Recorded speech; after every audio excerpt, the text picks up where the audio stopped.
પાસે જઈને પ્રગટ કરવી. એક, આપણાથી જે કોઈ અપરાધ થયા હોય એ જાણે તો છે, પણ માફી માંગવા માટે સ્વીકારવું જરૂરી છે.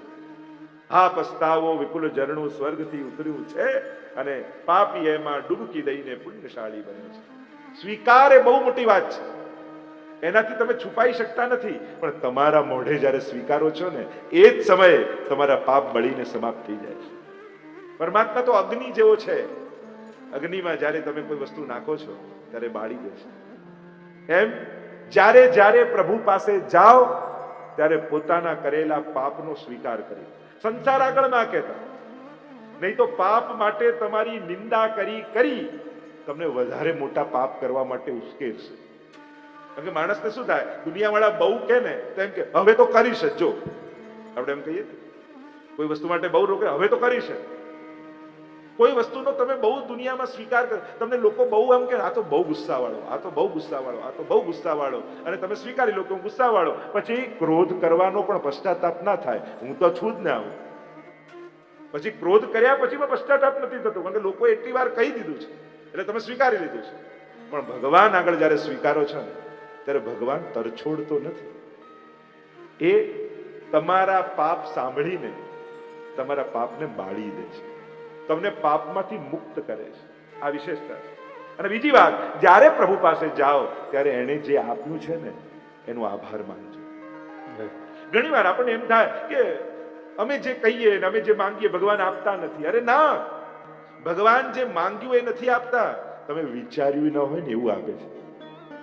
વિચાર કરો, આથી 30, 40, 50 વર્ષ પહેલા ત્યારે તમે જીવનની શરૂઆત કરી હતી, ધંધામાં આવ્યા, ભણ્યા, ત્યારે વિચાર્યું હતું કે આજે જે લાઈફસ્ટાઈલ જીવો છો એવી લાઈફસ્ટાઈલ ક્યારે તમને મળશે? આજે જેવા ઘરમાં રહો છો એવું ઘર મળશે? આજે જે સુખ સુવિધા ભોગવો છો એવું ક્યારે કલ્પનાએ કરી હતી? ભગવાને તમે માંગ્યું એ નથી આપ્યું, તમે વિચાર્યું નહોતું ને એવું ભગવાને તમને આપ્યું. અને એટલે એનો આભાર માનવાનું ક્યારેય ચૂકતા નહીં. જ્યારે જાઓ ત્યારે પ્રભુને ચોક્કસ કહેજો કે પ્રભુ, મેં તો વિચાર્યું નહોતું એવું તે આપ્યું છે, તારો ખૂબ ખૂબ આભાર. અમુક ભાવોની અભિવ્યક્તિ બહુ જરૂરી છે અને અમુક ભાવો મનમાં રાખવા જરૂરી છે. મનનું કહી દઈએ છીએ ને કહેવાનું ચૂપ રહીએ છીએ. જ્યારે જ્યારે પ્રભુ પાસે જાઓ ત્યારે આ બે ભાવની અભિવ્યક્તિ કરો, પાપનો સ્વીકાર અને ઉપકાર માટે આભાર. કારણ કે જ્યારે એને આપ્યું ત્યારે જો આભાર નથી માન્યો તો લઈ લેશે તો કયા મોઢે ફરિયાદ કરવા જશો? કે તે પાછું કેમ લીધું? કારણ કે આપ્યું ત્યારે ઉપકાર માન્યો નથી, કયા મોઢે ફરિયાદ કરશે? એ સતરૂપ છે, એ ચિદરૂપ છે. ચિત્ત જ્ઞાને ચિત્ત ચૈતન્યત્વ અનેક અર્થો કર્યા છે. ત્રીજું આનંદ, સચ્ચિદાનંદ રૂપાય. એ આનંદ રૂપ છે. સુખ અને આનંદમાં ફરક છે. લઈને મળે એ સુખ, આપીને મળે એ આનંદ છે. જમીને મળે એ સુખ, જમાડીને મળે આનંદ છે. જો ને કેવી લાગણી જુદી. ક્યાંક તમે જમીને આવ્યો ને જે ફિલિંગ થાય અને કોઈ ભૂખ્યાને જમાડીને આવો અને ત્યારે જે અનુભૂતિ થાય, બંને લાગણીઓમાં કેટલો ફરક હોય છે. કારણ કે એકનાથી મન રાજી થયું, બીજાનાથી આત્મા રાજી થયો. આનંદ એ આત્માનો ધર્મ છે. અમારો ઠાકોરજી કેવો છે તો વેદે કહ્યું આનંદ માત્ર કરપાદ મુખોદરાદી. એ સર્વાંગ આનંદમય છે. આ ડોક્ટરો પાસે જાઓ અને પૂછો લાંબુ જીવા શું કરવું, એક જ વાત કહેશે, આનંદમાં રહેવું. પણ આનંદમાં રહેવું કઈ રીતે? આનંદ મળે ક્યાં? આ તો કથામાં આવો ત્યારે ચોથા દિવસે ખબર પડે કે આનંદ ક્યાં છે, તો કે નંદ ઘર આનંદ ભયો. એવા છે પ્રભુ, સતરૂપ, ચિદરૂપ અને આનંદ રૂપ. રૂપાય નિરાકાર નથી, રૂપ વાળા છે. અને કેવું રૂપ છે આ કૃષ્ણનું રૂપ? એવું છે કે જેનામાં મન લગાડવું ન પડે, જેને જોઈને મન એનું થઈ જાય, એવો અમારો કૃષ્ણ. બીજા બધામાં તો મન લગાડવાના પ્રયાસ કરવા પડે. આ તો રૂપ દેખ નૈના પલક લાગે નહીં. ઠાકોરજી કેવા છે? એવા સુંદર રૂપ વાળા છે કે સહજમાં મનને હરી લેનારા મનોહર છે. આ કૃષ્ણ એવો છે જે મનને હરી લેનારો છે. આજે પણ જુઓ ને, નાથદ્વારામાં દર્શન ખુલ્લા હોય અને દર્શન ઝાંખી કરીએ, કલાક તમને કોઈ શાંતિથી બેસાડે ને સન્મુખ, અને પછી કે હવે ટેરો આવવાનો સમય, તોય તમને એમ થાય કે હજી 10 મિનિટ ખુલ્લા રહે તો સારું. એવી એની સુંદરતા છે, એવું એની મોહકતા છે. અને અલૌકિકતાનું પ્રમાણ જે જેમાં તૃપ્તિ ન થાય એ અલૌકિક. બાકી દુનિયાના સુંદરમાં સુંદર માણસનો ફોટો લઈ આવો, કલાક, અડધો કલાક, 2 કલાક, હવે ખસેડો એમ થાય, કંટાળી જાય. અને શ્રીનાથજી બાબાને નાનપણથી જોતા આવ્યા, પણ હજી એ દર્શન બંધ થતા હોય તો મનમાં એમ થાય કે લાવ દોડીને પાછી ઝાંકી કરી આવો. જેમ ગોપીજનો દોડી દોડીને નંદાલયમાં આવતા, ઠાકોરજીની ઝાંકી કરતા, ઉરાના લઈને આવતા. અરે યશોદા, તારો લાલન જો માખણ ચોરી કરવા આવે છે, અમારા ઘરમાં બધું ચોરી જાય છે. ફરિયાદ તો બહાનું છે, એ બહાને ઠાકોરજીની ઝાંકી કરવા આવે છે. કેવી તાલાવેલી ભગવત દર્શનની ગોપીઓને છે. એવો રૂપ વાળો અમારો ઠાકોરજી છે. અને એટલે ગોપીજનો ગાન કરતા સચ્ચિદાનંદ રૂપાય વિશ્વોત્પત્યાદિ હેતવે. સ્વરૂપ જેનું આટલું સુંદર છે તો એ કરે શું છે? એ શું નાજુક છે? શું કોમળ છે? તો કહું એ જે કરે છે ને એવું તો કોઈ નથી કરી શકતું. તે શું કરે છે? વિશ્વની ઉત્પત્તિ, સ્થિતિ અને લય કરે છે. આ જે કાંઈ પણ સર્જન દેખાય છે એનો રચયિતા, એનો સર્જક અમારો ઠાકોરજી છે. એક નાનકડી ટાંકણીને જોઈને પણ આપણે માનવા તૈયાર નથી થતા કે એમને બની ગઈ.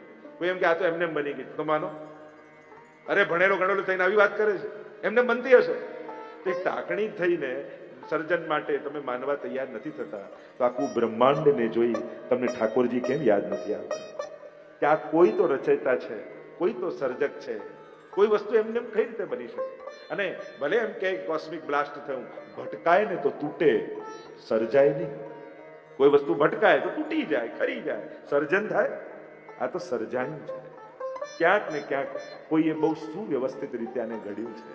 એક એક ફૂલ ઉપર કેવા કલર ભર્યા છે, એક એક પતંગિયાની પાંખમાં કેવા રંગ ભર્યા છે. આવું કોઈ અકસ્માતથી થાય? આ તો ક્યાંક કોઈની સુવ્યવસ્થિત સર્જન છે. એ સર્જક છે. અચ્છા, સર્જીને છોડી દે છે? ના, એ જ પાલક પણ છે, એ જ ચલાવનારો છે. વિચાર કરો, દુનિયા આટલા સમયથી ચાલી રહી છે. વિચાર કરો, એવું થાત કે છોકરાઓ જ પેદા થાત અને છોકરીઓ જન્મી જ ના હોત તો દુનિયા ચાલે? ક્યાંક ને ક્યાંક ચાલી રહ્યું છે. આપણે કે આટલા હજારો વર્ષોથી, આટલા કરોડો વર્ષોથી કઈ રીતે ચાલે છે? આ જેટલા જીવ જંતુ આદિ કંઈક છે, ક્યાંક યુગલનું બેલેન્સ છે અને એટલે સર્જન થતું જાય છે. ભગવાન જો આ બધું ચલાવે છે તો આવું ભેદભાવ કેમ કરે? કોઈ ભૂખ્યા મરે ને ક્યાંક બગડે છે તો એ તો બગાડ તો માણસ કરે છે. ભગવાન તો દુનિયામાં એટલું ઉગાડે જ છે કે દરેકનું પેટ ભરાય. આ માણસ ભૂખ્યા સુધી પહોંચવા નથી દેતું.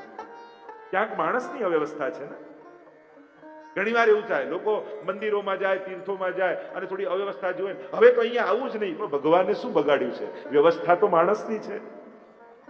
આ માણસ કોઈ મંદિર સાચવી ન શકે તો એમાં મંદિરમાં બેસેલો ભગવાન શું કરે? વ્યવસ્થાનો વિરોધ હોઈ શકે. આપણે બધા ઈશ્વર જોડે વેર બાંધીને આવી, હવે તો જતીપુરા જવું જ નહીં, હવે તો નાથ દ્વારા જવું જ નહીં, હવે તો બાલાજી જવું જ નહીં. અરે આ બધી વ્યવસ્થાઓ માણસની છે.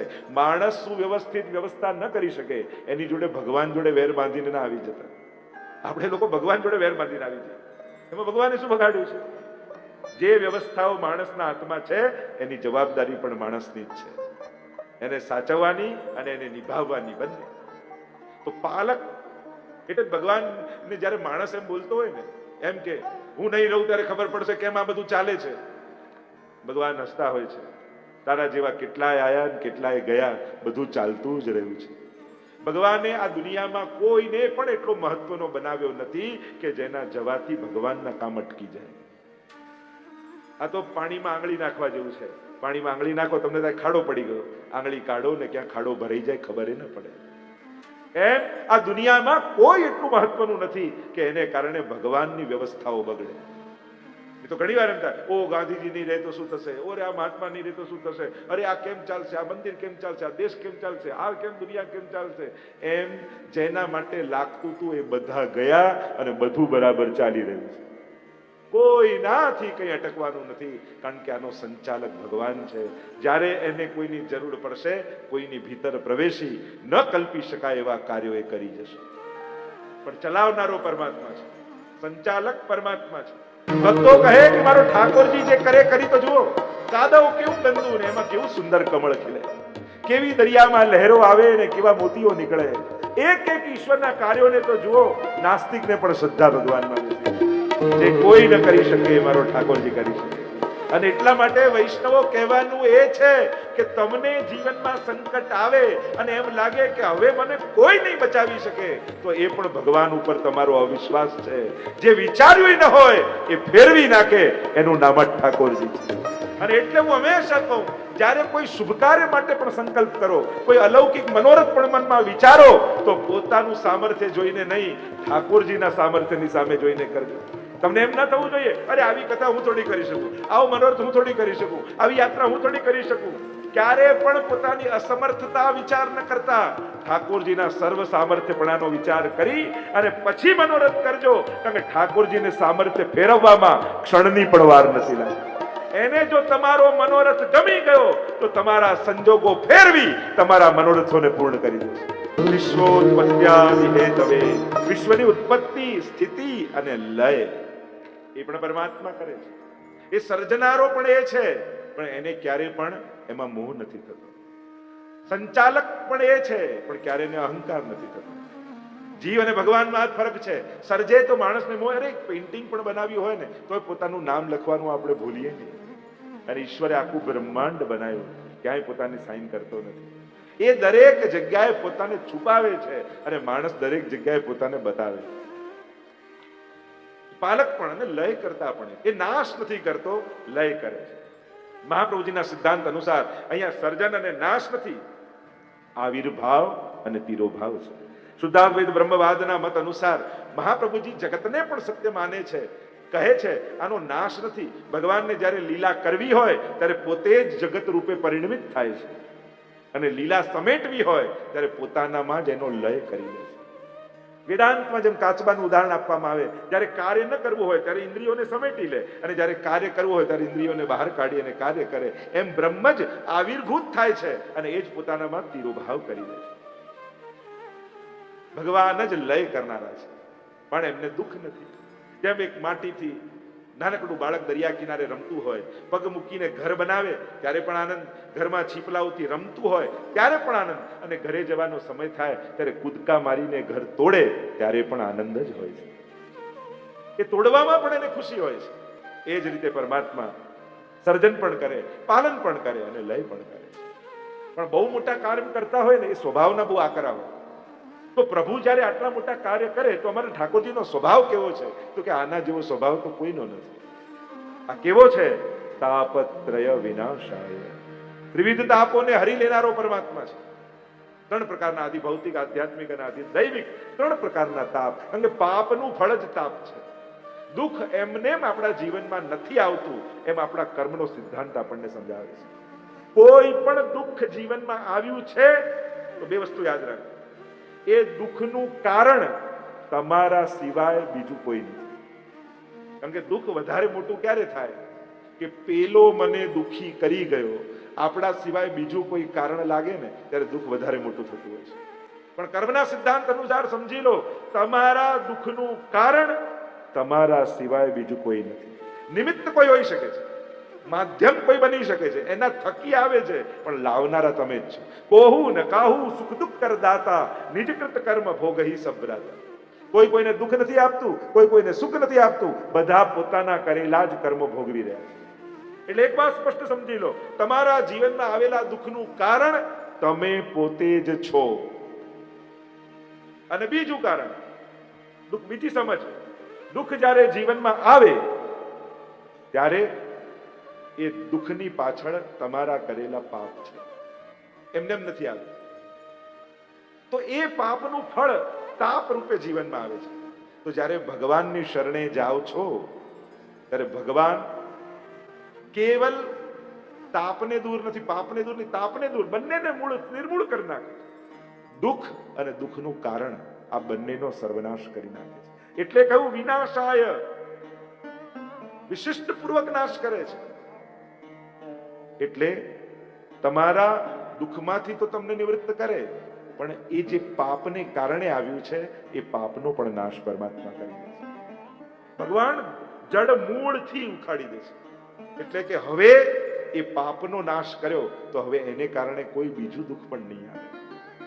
તાપત્રય વિનાશાય, 3 પ્રકારના તાપને દૂર કરનારા પરમાત્મા તો એ કોણ છે?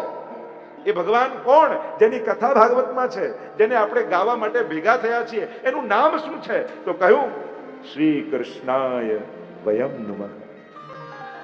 એ શ્રી કૃષ્ણને અમે નુમઃના બે અર્થ કર્યા. એક તો સ્તુતિના અર્થ, અમે સ્તુતિ કરીએ છીએ. એક નુમઃનો અર્થ કર્યો, અમે નમન કરીએ છીએ. નમન કરવા માત્રથી જે પાપનો નાશ, તાપનો નાશ કરી દે છે એવા ભગવાન કોણ? શ્રી કૃષ્ણ છે.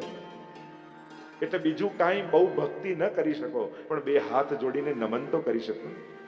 ભાગવતે બહુ સરળ ઉપાય આપ્યો પાપ અને દુઃખમાંથી મુક્ત થવાનો. બહુ જ સરળ. શરૂઆત એનાથી અને અંતમાં પણ શું કહ્યું? પ્રણામો દુઃખ સમનસ્તમ નમામિ હરિમ પરમ. કેવલ પ્રણામ કરવા માત્રથી સમસ્ત પાપોનો નાશ, દુઃખોનો નાશ પરમાત્મા કરી દે છે. એટલે જીવનમાં દુઃખમાંથી મુક્તિ જોઈતી હોય તો સાવ સહેલો ઉપાય ભાગવતે બતાવ્યો. રોજ 2 મિનિટ પણ ઠાકોરજી આગળ ઊભા રહી બે હાથ જોડી દંડવત કરો, વંદન કરો. અને એમાં પણ જો ઠાકોરજી સદબુદ્ધિ આપે તો ચરણ સ્પર્શ કરો. તમને હું ખાતરી આપું છું, કેવલ આટલો પ્રયોગ કરશો ને તો ભગવાન તમારા સમસ્ત દુઃખોને હરી લેશે. અને આ હું નથી કહેતો, ભાગવત કહે છે, પ્રમાણ છે ભાગવત. પ્રણામો દુઃખ સમનસ્તમ નમામિ હરિમ પરમ. ભગવાન સમસ્ત દુઃખોને હરી લેનારા છે, એવું પરમાત્માનું શરણું છે. ગોપી ગીતમાં ગોપીજનો પણ કહે છે, પ્રણત દેહી નામ પાપ કર્ષણ. ગોપીજનો કહે છે ને, જે પ્રણત થાય એના પાપનું કર્ષણ કરવા વાળા આપના ચરણારવિંદ છે.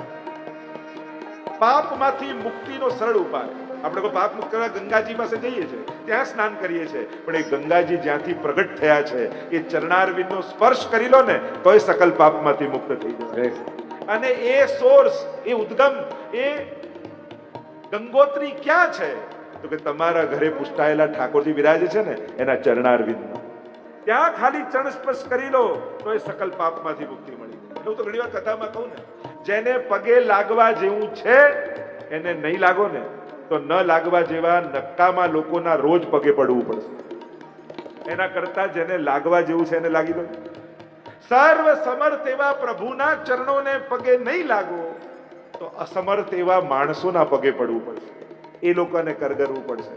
એના કરતા જે હરી છે, દુઃખોને હરનારો છે, એવા પ્રભુના ચરણ પકડો.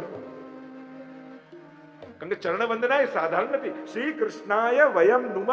અમે શ્રી કૃષ્ણને નમન કરીએ છીએ, એ જ અમારું શરણું છે. અને એટલે જ આપણે ત્યાં તો વૈષ્ણવી પરંપરામાં બાળક 1.5 મહિનાનું થાય ને તેને ગુરુજનો પાસે લઈ અષ્ટાક્ષર મંત્રની દીક્ષા આપે. શ્રી કૃષ્ણ શરણમ મમ. શ્રી કૃષ્ણ જ મારું શરણ છે. અને ગુસાઈજી તો આ એક મંત્રના કેટલા અર્થો બતાવે છે. અષ્ટાક્ષર મંત્ર નિરૂપણ ગ્રંથમાં ગુસાઈજી પ્રભુચરણના એક અક્ષરના કેટલા ફળ. અને એટલા માટે દરેક વૈષ્ણવે બીજી કોઈ માળા કરો ન કરો પણ અષ્ટાક્ષરની 3 માળા તો જરૂર કરે. લાગતો આ નાનકડો મંત્ર, એના ફળ બહુ અનંત છે. આખા એક અક્ષરોના અર્થ બતાવ્યા ને. આ અષ્ટાક્ષર મંત્ર શું છે? આપણે ત્યાં 2 મંત્રની દીક્ષા આપવામાં આવે છે, અષ્ટાક્ષર અને પંચાક્ષર. એટલે દરેક બ્રહ્મ સંબંધી વૈષ્ણવ 2 કંઠી પહેરતો હોય છે. કારણ કે પ્રભુ 2 ફોર્મમાં છે, નામ અને રૂપ. બંનેની શરણાગતિ કરાવીએ છે. એક શ્રી કૃષ્ણ શરણમ મમ એ અષ્ટાક્ષર, અને બીજું પંચાક્ષર અપરસમાં પ્રભુ આગળ બોલાય, હે કૃષ્ણ હું તારો છું. કૃષ્ણ તારો દાસ છું એ પંચાક્ષરમાં નથી આવતું, દાસોહમ નથી આવતું પંચાક્ષર.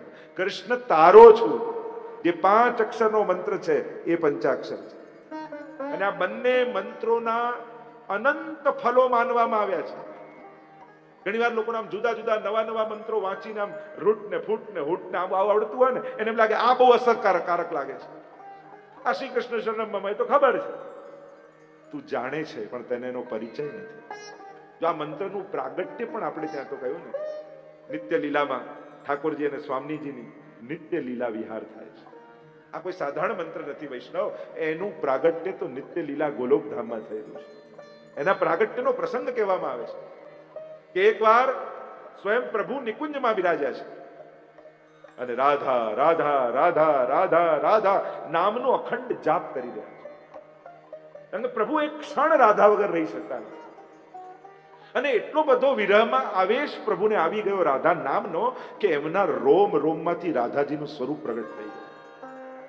અને એટલામાં રાધાજી આવ્યા અને રાધાજી આવ્યા ને એમને જ્યારે રોમમાંથી રાધાજીનું પ્રાગટ્ય જોયું, એમને એમ થયું કે કોઈ અન્ય ગોપી ઠાકોરજી પાસે બેઠી છે અને રિસાઈ ગયા.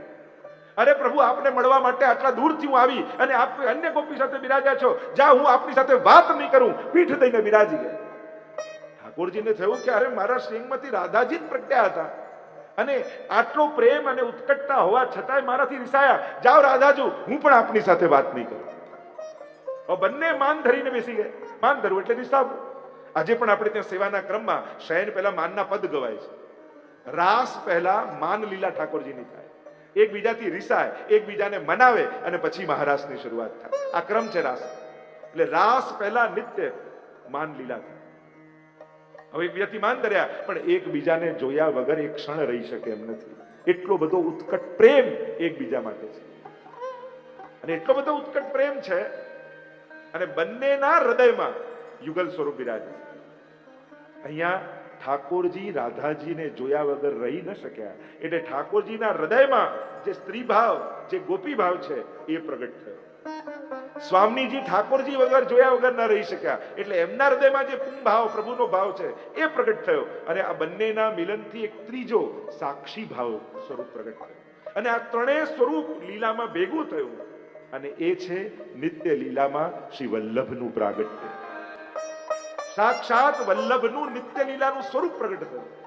એમણે સ્વામીજીને મનાવ્યા કે અરે રાધાજુ, ઠાકોરજીની ગોદમાં બીજું કોઈ નતું, આપણું જ સ્વરૂપ પ્રગટ થયું હતું. અને અહીંયા ઠાકોરજીને મનાવ્યા કે રાધાજી આપને એટલો પ્રેમ કરે છે, આપને કોઈની સાથે જોઈ ન શકે એટલે નારાજ થયા. અને બંનેનો હસ્ત પકડી બંનેને મનાવી પહેલા ઠાકોરજીને સિંહાસનમાં પધરાવ્યા અને સ્વામીજીને લઈને આવ્યા. અને સ્વામીજી બે હાથ જોડીને ઠાકોરજીની સન્મુખ કહ્યું કે હે કૃષ્ણ, હું તમારી છું. હે કૃષ્ણ, હું તમારી છું. હે કૃષ્ણ, હું તમારી છું. અને આમ પંચાક્ષર મંત્રનો નિત્ય લીલામાં પ્રાગટ્ય થયું. અને એટલા બધા પ્રસન્ન થઈ ગયા આ સાંભળીને ઠાકોરજી કે રાધાજીનો હસ્ત પકડી પોતાની નિકટ પધરાવી લીધા. અને હવે તો નિકુંજમાં યુગલ સ્વરૂપ બિરાજમાન છે.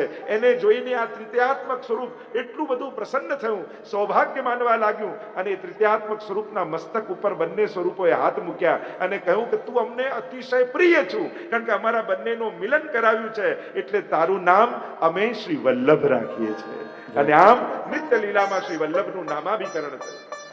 અને જ્યારે યુગલ સ્વરૂપને વિરાજમાન જોયા ત્યારે આ વલ્લભ સ્વરૂપે બે હાથ જોડી યુગલ સ્વરૂપને વંદન કરતા કહ્યું, શ્રી એટલે સ્વામીજી રાધાજી, કૃષ્ણ એટલે ઠાકોરજી. એટલે એ સમયે આ વલ્લભ સ્વરૂપના મુખમાંથી નિત્ય લીલામાં મંત્ર પ્રગટ થયો.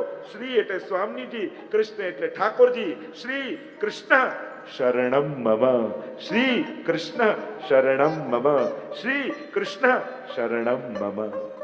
તો એક અષ્ટાક્ષર મંત્ર તમે જ્યારે બોલો છો ત્યારે રાધાજી અને ઠાકોરજી બંનેના શરણનો સ્વીકાર કરો. અને એમાં પણ એક એક અક્ષરના અર્થો બતાવે. જે આ શ્લોકમાં કહ્યું શ્રી કૃષ્ણાય વયમ નુમઃ, અમે નમન કરીએ છીએ, વંદન કરીએ છીએ, સ્તુતિ કરીએ છીએ, તો ગુસાઈજી આ અષ્ટાક્ષર મંત્રનો અર્થઘટન કરતા એક એક અક્ષરનું ફળ બતાવતા કહ્યું શ્રી સૌભાગ્યમ સંપ્રાપ્તિ ધનવાન રાજવલ્લભમ. તમે અષ્ટાક્ષર મંત્રનો જ્યારે શ્રી અક્ષર બોલો છો, એ બોલવા માત્રથી ગુસાઈજી કહે છે તમને સૌભાગ્યની પ્રાપ્તિ થાય છે, તમારા દુર્ભાગ્યનો નાશ થાય, સૌભાગ્યની પ્રાપ્તિ થાય, તમારું રાજકીય સન્માન થાય, તમને ધનની પ્રાપ્તિ થાય, તમને વૈભવની પ્રાપ્તિ થાય. વિચાર કરો, એક શ્રી અક્ષર બોલવાથી તમને એમ થાય ધન માટે આની ઉપાસના કરું, યશ માટે આની ઉપાસના કરું, દુઃખના નિવારણ માટે આની ઉપાસના કરું. મહાપ્રભુજી કહે એક અષ્ટાક્ષરનો જાપ કર, તારા સકલ દુઃખનો ઉપાય અને નિવારણ આ અષ્ટાક્ષર મહામંત્રથી થઈ જશે. અને એટલે જ મહાપ્રભુજીના વચન છે તસ્માત સર્વાત્મના નિત્યમ શ્રી કૃષ્ણ શરણમ મમ વદત ભીરેવ સતતમ સ્થે મિત્તે મે મતિ. સતત આનો જાપ કરો, કારણ કે આના જપ માત્રથી સકલ મનોરથોની સિદ્ધિ થઈ જશે. શ્રી બોલવા માત્રથી સૌભાગ્યની પ્રાપ્તિ. ક્રુ શોષેત પાપમ, ક્રુ બોલવાથી સમસ્ત પાપોનો નાશ થઈ જાય. આ શ્રી ક્રુ બોલો કૃષ્ણનો, એ બોલવા માત્રથી પાપોનું શોષણ કરી લ્યા કરે. કારણ કે જીવ પાપથી મુક્ત થવા ક્યાં જાય? તો કહ્યું રોજ અષ્ટાક્ષરની માળા કરે અને મુખમાંથી કૃ શબ્દ નીકળે, ત્યાં જ પાપોનો નાશ થઈ જાય. સ્ન બોલવાથી શ્રી કૃષ્ણ, ન બોલવાથી ત્રિવિધ તાપોનો નાશ થઈ જાય. આદિ ભૌતિક, આધ્યાત્મિક, આદિ દૈવિક ત્રણેય તાપ બળી જાય.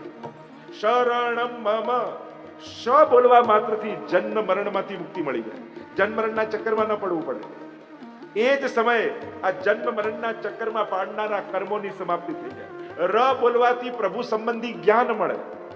જો આ એક અષ્ટાક્ષરનું મહાત્મ્ય તમે જુઓ, કેવલ આ એક એક અક્ષરના ઉચ્ચારણ કરો છો, સર્વ શાસ્ત્રોનું જ્ઞાન પ્રાપ્ત થાય છે. ર બોલવાથી કૃષ્ણ સંબંધી જ્ઞાન મળે. શરણમ, ણમ બોલવાથી પ્રભુમાં પ્રીતિની પ્રાપ્તિ થાય, ઠાકોરજીમાં પ્રેમ ઉદ્ઘાટિત થવા લાગે. શરણમ મ બોલવાથી પ્રભુની પ્રીતિનું દાન કરનારા ગુરુમાં પ્રીતિ થાય, ગુરુમાં દ્રઢ ભાવ થાય. મ બોલવાથી, છેલ્લો મ બોલવાથી સાયુજ્યની પ્રાપ્તિ થાય. અને સાયુજ્ય એને કહેવાય કે નિત્ય લીલામાં ક્યાંક ઠાકોરજીના કોઈ શણગાર, ક્યાંક કોઈ ફૂલની માળાની ફૂલ પ્રભુના શ્રીઅંગ સાથે જોડાયેલા રહેવું, એ જ સાયુજ્ય છે. તો કેવલ શ્રી કૃષ્ણ શરણમ મમ આ એક મંત્ર બોલવાથી સકલ મનોરથોની સિદ્ધિ આ એક અષ્ટાક્ષર મંત્ર કરી આપે છે. એવું મહાત્મ્ય કહ્યું. અને એટલા માટે અહીંયા કહ્યું શ્રી કૃષ્ણાય વયમ નુમઃ, શ્રી કૃષ્ણને અમે નમન કરીએ છીએ. અને નમનથી અધિક કરી પણ શું શકો, કારણ કે જે વસ્તુ આપીને રાજી કરવા ઈચ્છો છો એ વસ્તુ તો એને જ આપેલી છે. એક 25 પૈસા પણ લઈને માણસ પેદા થતો નથી, કંઈ લઈને જતો નથી, બધું અહીંયા એને મળે છે. મળીને પોતાની પાસે રાખશો તો બંધન બની જશે, પ્રભુને ધરી દેશો તો એ જ મુક્તિનું કારણ બની જશે. તમારે નક્કી કરવાનું, બંધન આટલું મૂકી ગયા એનો અફસોસ લઈને જવું છે કે આટલું આપી ગયો એનો આનંદ લઈને જવો છે, એ તમારે નક્કી કરવાનું. ત્રણ આનંદ છે, ત્રણ પ્રકારની ગતિ છે. એક આટલું મૂકીને જવાનું છે. ઘણી વાર તો છોકરાઓને લોકો કહે તમારા માટે આટલું મૂકીને જઈશ, તો દીકરો કહે તો લઈ જાઓ ને ભેગું, અમે ક્યાં ના પાડીએ. પણ આપણને ખબર છે લઈ જવાની વ્યવસ્થા નથી, એટલે ઉપકાર ગણાવીને મૂકીને જઈએ. એક વસ્તુ યાદ રાખો, જેટલું તમે વાપરી ગયા એ જ તમારું હતું, બાકી મૂકી ગયા એ તમારું હતું જ નહીં. કોઈ કર્મના સિદ્ધાંતમાં બતાવવામાં આવ્યું કે આટલું મૂકી ગયા એની શું ગતિ થાય, એનો ઉલ્લેખ જ નથી. કારણ એ તમારું હતું જ નહીં. જે તમે વાપરી ગયા એ તમારું. અને એટલે તમારા મહેનત, તમારા પુરુષાર્થ, આખી જિંદગીનું વૈતરું કરી જે કમાયું એ કેવલ કોઈના મોજશોખનું કારણ બનીને ન રહી જાય, એના માટે સાવધાન રહેજો. એ તમારા ઉદ્ધારનું કારણ બને, એ તમારા પુણ્યનું કારણ બને, તો જ એ તમારું સાચું ધન કહેવાય. અને એટલા માટે બધું આપો કરો, બધું બરાબર છે, પણ એના થકી પુણ્ય પણ બાંધી જજો, જેથી આવતા જન્મની ગતિ ઉત્તમ બને. તમારા હાથે સત્કર્મો કરીને પણ જજો. અને બાળકો તો કહેતા હોય છે આજકાલ કે પપ્પા તમારે કરવું એ કરો ને, તમે તમે મહેનત કરીને કમાયા છો, તમે તમારા કલ્યાણ માટે વાપરો. કંઈક મેળવેલું ધન કોઈને ભણાવવામાં, કોઈના ઈલાજમાં, કોઈક સત્કર્મમાં, તો તમારા ઉદ્ધારનું કારણ બનશે. નહીં તો આજ તમારા મોહનું કારણ બની તમારા પતનનું કારણ બની જશે. તો એક છે મૂકીને જવું, બીજું છે ખર્ચીને જવું, સત્કર્મમાં વિનિયોગ કરવો કંઈક સારો, અને ત્રીજું પ્રભુના સુખાર્થ વિનિયોગ કરીને જવું. બે વસ્તુ છે, પુણ્યો બાંધવા અને બીજું ક્યાંક પ્રભુના સુખનું કારણ બનીને જવું, પોતાના આત્મકલ્યાણનું કારણ બનીને જવું. તમે તમારા કમાવેલા ધનથી શું તમારા આત્મકલ્યાણના કાર્યો કર્યા એ પણ બહુ મહત્વના છે. કે તમારું મેળવેલું ધન તમારા પુણ્યનું કારણ બને અને તમારા આત્મકલ્યાણનું કારણ બને, આ બેનું કારણ બનવું જોઈએ.